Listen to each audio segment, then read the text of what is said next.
운동회 정석, 보행 분석 시작할게요. 네. 일단 저번 시간에 주연쌤이 전체적인 보행을 한번 봤는데, 저는 처음에 이거 봤을 때 이름이 엄청 헷갈리더라고요. 그래서 일단 책에 있는 내용으로 먼저 다루자면, 일단 이 그림은 책에 있는 게 아니거든요. 책에 있는 이름으로 다루면, 처음에 내가 오른발을 내딛는 게 이니셜 컨택이라고 해요. 그 다음에 로드 리스판스, 그 다음에 미들 스탠스, 터미널 스탠스, 프리 스윙, 이니셜 스윙, 미들 스윙, 터미널 스윙. 이게 책에 있는 거. 그래서 위에 보면 여기 이니셜 컨택이랑 이니셜 스윙 있죠. 요게 책에 나와 있는 거고, 또 이 그림상에서 봤을 때는 첫 번째 다리 딛는 게 힐 스트라이크라고 나와 있죠. 그리고 이니셜 스윙 밑에는 토프라고 적혀져 있고, 그리고 힐 스트라이크 같은 경우는 이니셜 컨택 말고 힐 컨택이라고도 부른대요. 그 다음에 두 번째 사진의 로드 리스판스는 위에 보면 풋 플랫이라고 부르고, 미들 스탠스 지나서 터미널 스탠스 위에 보면 얘는 힐오프 라고도 부르고, 그리고 프리 스윙 위에 보면 토프라고 되어 있잖아요. 그래서 저는 처음에 이거 토프랑 똑같은 말이 나와서 헷갈렸는데, 이 두 단계를 묶어서 토프라고 생각하시면 될 것 같아요. 그래서 한글은 여기 밑에 뭐 초기 접촉기, 부하 반응기, 중기 입각기, 말기 입각기, 전유 각기, 초기 유각기, 중기 유각기, 말기 유각기라고 보시면 됩니다. 그러면 크게 입각기랑 유각기로 나눌 수 있는데 어디까지가 입각기일까요? 입각기야? 전류각기. 그쵸. 전유각기 전까지. 말기까지. 이렇게 5가지 그림이 입각기고, 그 뒤에 3가지가 유각기라고 생각하시면 됩니다. 저번 시간에 주연쌤이 골반의 움직임까지 해서 제가 고관절, 무릎, 발목 이렇게 들어갈 건데, 우리 인체 면에 3가지 뭐뭐 있을까요? 시상면, 수평면, 이마면. 시상면, 수평면, 이마면. 아닐까요? 자, 그럼 시상면에서 나올 수 있는 움직임 뭐가 있을까요? 좌우. 시상면. 플렉션. 그쵸. 레터럴 플렉션. 레터럴 플렉션? 굴곡이. 이거는 플렉스 지금 익스텐션. 성추원에 다 대답이 나와 있는데. 자, 이제 시상면에서 움직임은 플렉션, 익스텐션이 있죠. 그래서 옆에 오른쪽 그림 보면 굴곡 신전이라고 나와 있는데, 처음에는 사실 이거 그래프 요렇게 생긴 거 보는 거 자체가 되게 헷갈렸는데, 사실 이게 너무 당연한 말이거든요. 그래서 위에 첫 번째 사진을 보면 이 고관절이 굴곡이 되어 있잖아요. 네.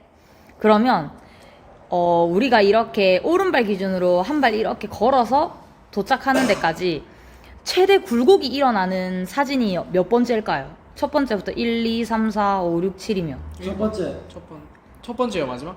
그쵸. 첫 번째, 당연히 첫 번째랑 마지막이 고관절 굴곡이 제일 많이 일어나겠죠. 네. 그니까 이 그래프가 위에 있는 거야. 위쪽이 굴곡이라고 되어 있죠. 네. 이해될까요? 그러면 이제 굴곡 하다가 우리가 이 4번째 그림에는 고관절이 뒤로 가죠. 네. 그럼 얘는 당연히 신전 찍고 다시 굴곡으로 넘어오겠죠. 너무 당연한 얘기인데 전 처음에 볼 때 너무 헷갈렸어요. 그래서 이제 고관절은 이동 단위, 전달 단위 사이를 연결하는 관절이고, 보행 시에 다양한 움직임을 통해 신체를 안정화시키며 이동하는 특성이 있다고 합니다. 그리고 이 고관절의 움직임은 시상면에서 가장 두드러지게 나타난대요. 이 말은 뒤에 보시면 이해 가실 거예요. 자, 그러면 이제 관상면에서 이마면, 관상면에서 나올 수 있는 움직임은 뭐가 있을까요? 그쵸, 외전이랑 내전이 있는데, 관상면 같은 경우는 저도 조금 그냥 생각해서 걸어본 적이 없어서 의아하긴 했는데, 처음에 우리가 발 딱 디디기 시작했을 때부터 이 입각기 요렇게 넘어갈 때는 내전이 일어난대요. 이해될까요? 걸었을 때. 한번 걸어보는 게 제일 빠르긴 해요, 얘는. 몇번 걸어요.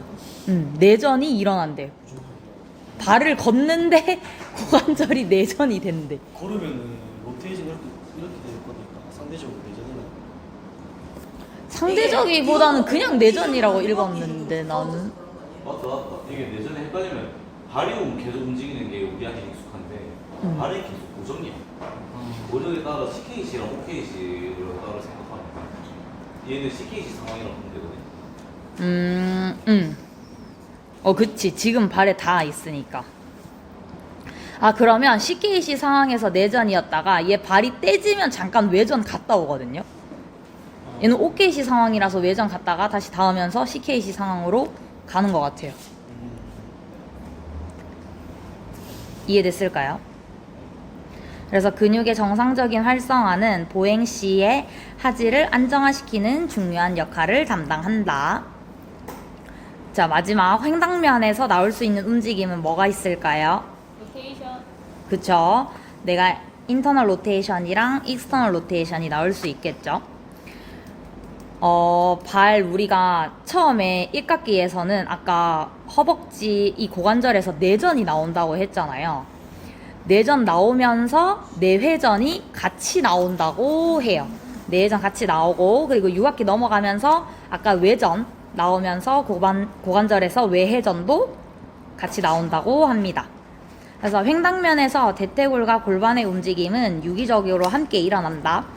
그리고 초기 접촉기에서 전 육악기 구간으로 이동하면서 고관절의 내회전 움직임이 발생하고 육악기 시점으로 이동하면서 고관절의 전체적인 외회전의 움직임이 나타난다 라고 하는데, 내회전 움직임이 나타날 때는 어떤 움직임이 같이 나타난다고 했을까요? 내전. 그치, 내전. 외회전 움직임이 나타날 때는 외전. 오케이, 외전. 자, 이번엔 무릎 볼 건데, 무릎에서는 그러면 또 몇 가지의 면이 나올 수 있을까요? 고관절에서는 3가지의 면이 나왔었죠. 세 개나. 무릎에서. 세 가지. 맞아요. 무릎에서도 이제 3가지, 시상면, 이마면, 횡단면으로 볼 건데,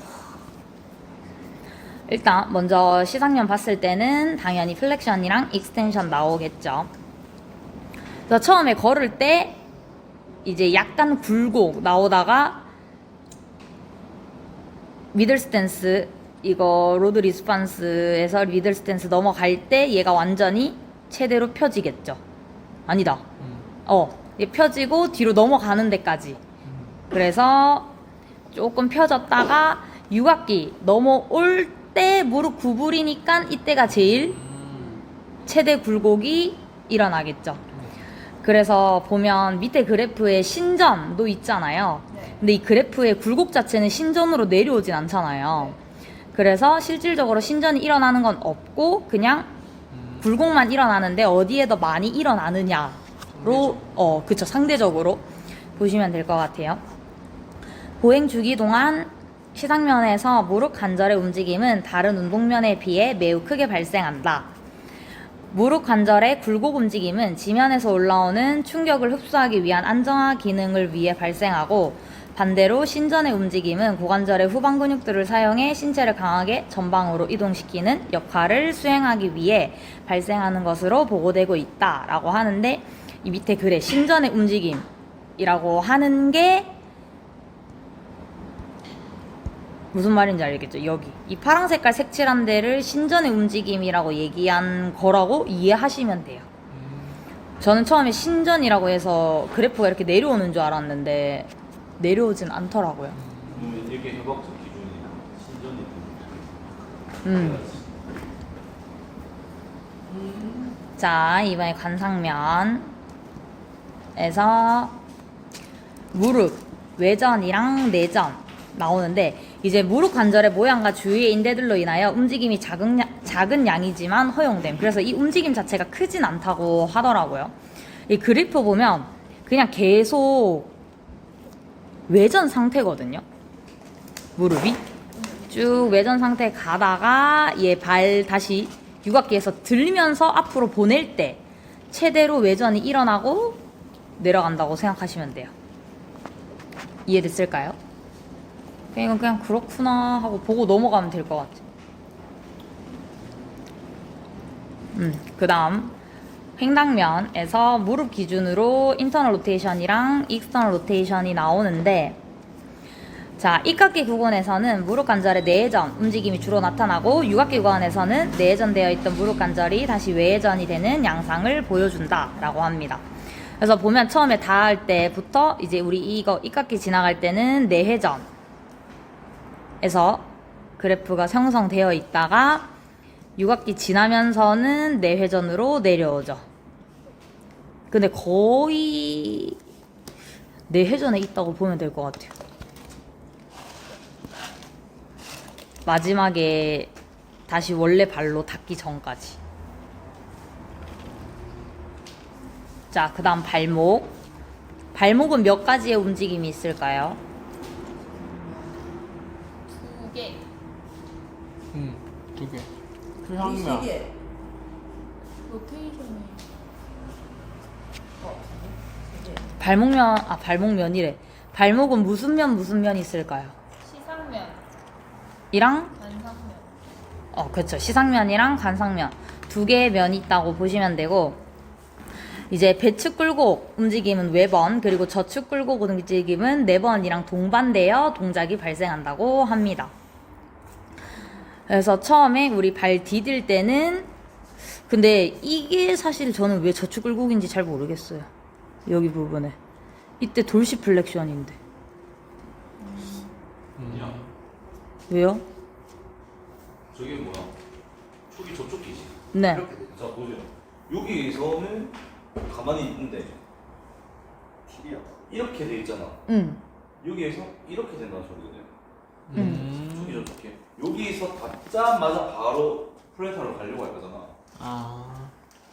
이게 이렇게 돼 있어서 0도는 다르지만 내 TV랑 각도로 봤을 때 거의 0도에 가까운 거지. 그러니까 여기서부터 바로 이제 플래터로 가야 되는 거고. 그렇다고 합니다. 그래서 이거 빼고 걸을 때는 저축 굴곡 이렇게 외번. 자, 배측 굴곡일 때 여기도 그럼 같이 외번이 일어나겠죠. 네. 그리고 저축 굴곡 올 때는 뭐가 일어나요? 네번이 일어나겠죠. 그럼 밑에 그림도 똑같아요. 외번, 네번이니까. 그러면 처음에 초기 접촉기에 이제 발목, 시상면 기준으로 외번이 배측 굴곡이 일어날까요? 저축 굴곡이 일어날까요? 이니셜 컨택 할 때. 그쵸? 저축 굴곡이 일어나니까 네 번이 세트로 일어난다고 했죠. 네 번에서 외번 갔다가 다시 네 번으로. 이해됐나요? 네. 자, 그 다음. 자, 이번에는 이 8가지의 움직임을 한 개씩 다 떼서 엄청 세분화해서 이제 책에서 설명을 하거든요.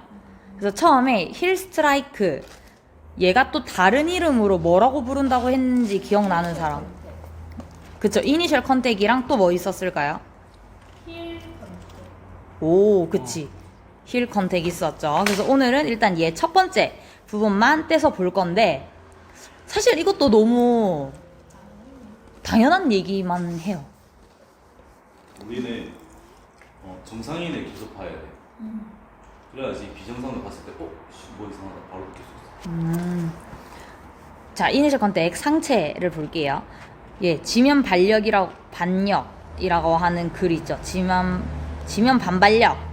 이 상방으로 발생하고 상체의 기립 자세를 안정적으로 유지하고 충격 흡수를 위해 척추 기립근의 활동이 동반된다고 합니다. 이거는 상체 기준으로 상체에서 봤을 때 척추 기립근의 활동이 동반.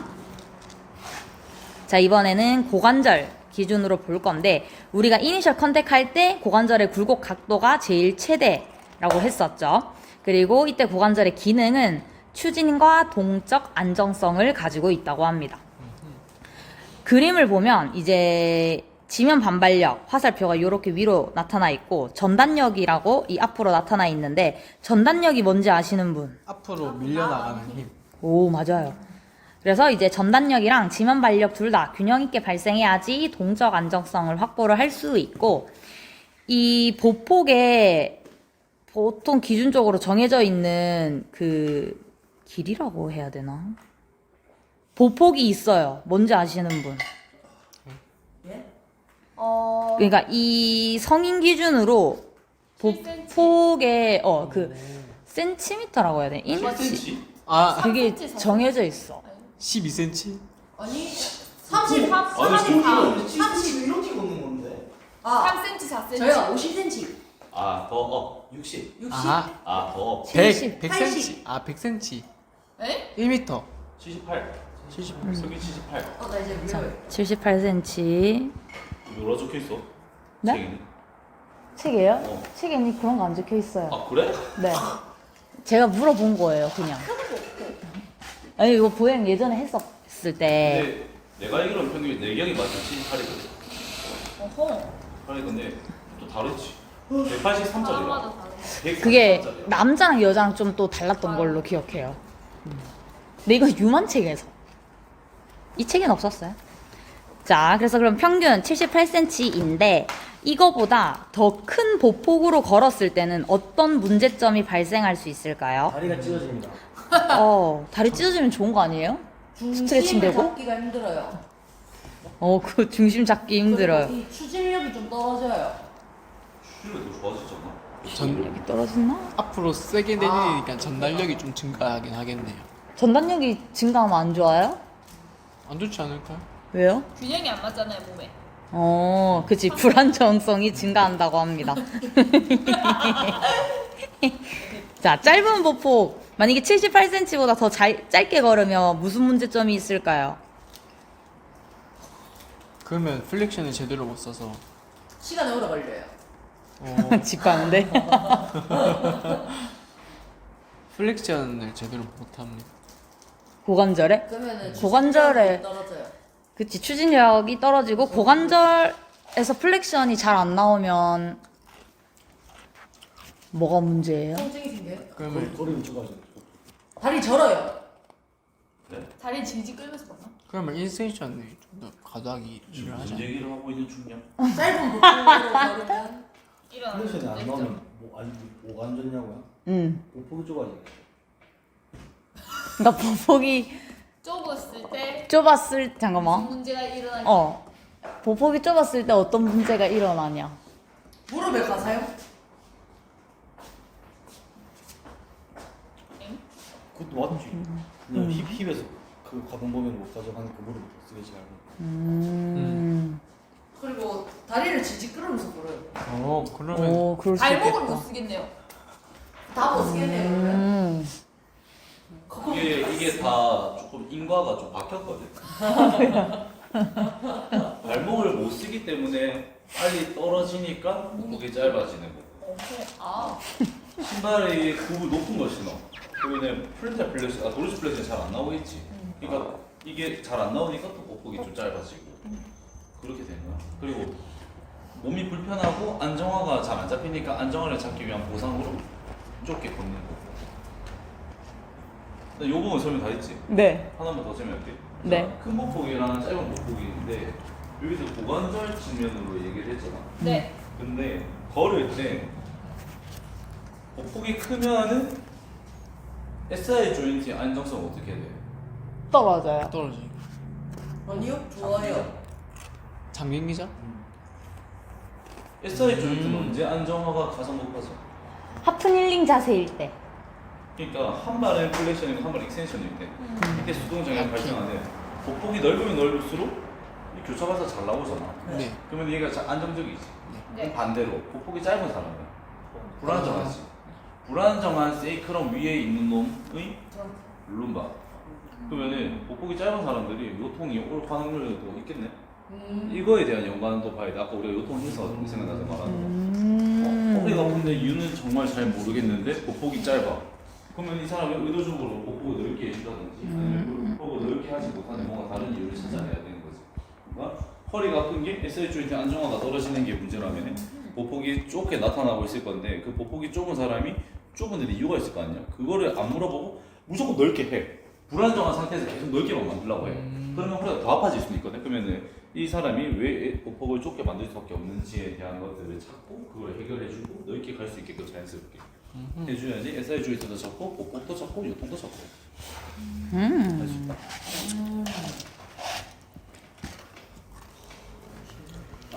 그래서 고관절 이제 근육 측면으로 보면 고관절의 과도한 굴곡을 제한하기 위해 고관절 신전근의 단축성 활성화가 증가. 그러면 고관절 신전 근육의 단축성 활성화가 증가되는 근육들은 뭐가 있을까요? 대둔근, 햄스트링, 햄스트링. 내전근들. 맞아요. 그래서 주로 내전을 수행하는 근육이지만 고관절 굴곡 상태에 위치할 경우 기능 해부학적으로 고관절 신전작용을 할 수 있는 것으로 보고되고 있는 근육은 무엇일까요? 굴곡 상태. 완전 굴곡. 내전을 수행하는 아, 그거. 그 햄스트링. 내전 대퇴 이두구 그 장두. 땡. 주로 내전을 수행. 아, 옆에 답이 있어요. 왼쪽. 대내전근. 맞아요. 대내전근.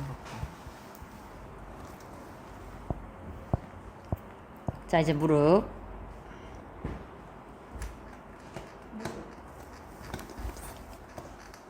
자, 초기 접촉기에서 최대 관절 가동 범위까지 신전.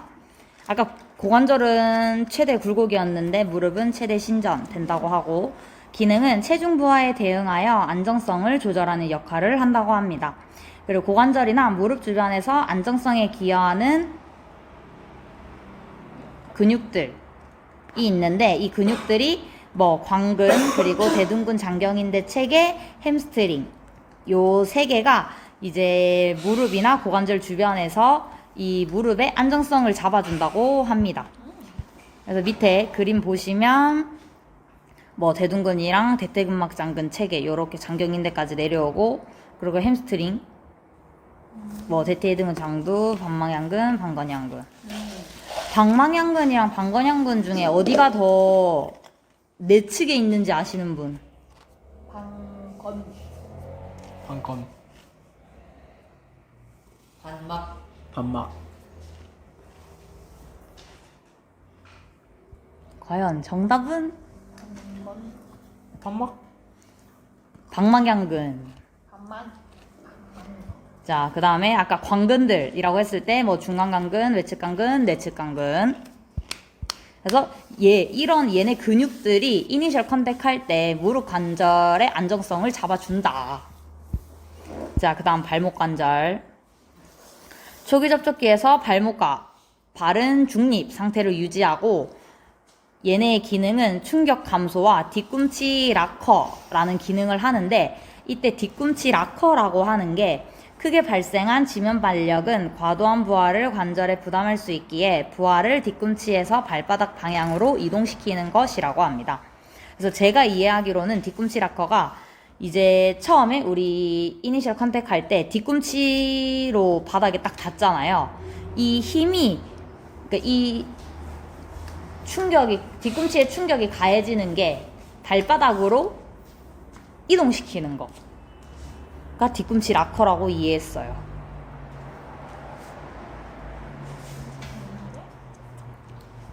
그래서 여기 중간에 사진 보면 초기 접촉기에서 발목과 발 정렬 일자고 그리고 중족 지절 관절 보면 얘는 그냥 살짝 요렇게 굴곡 일어난다고 보시면 됩니다. 무릎?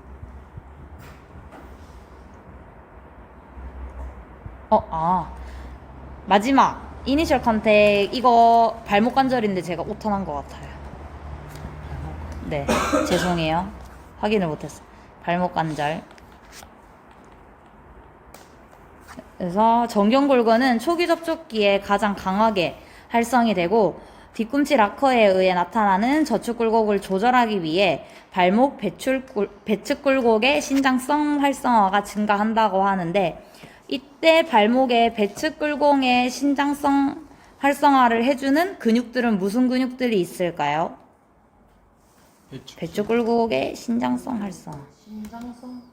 저축 굴곡을 조절하기 위해. 우리가 처음에 컨택했을 때는 저축 굴곡이 일어난다고 했으니까. 기억은? 신장성?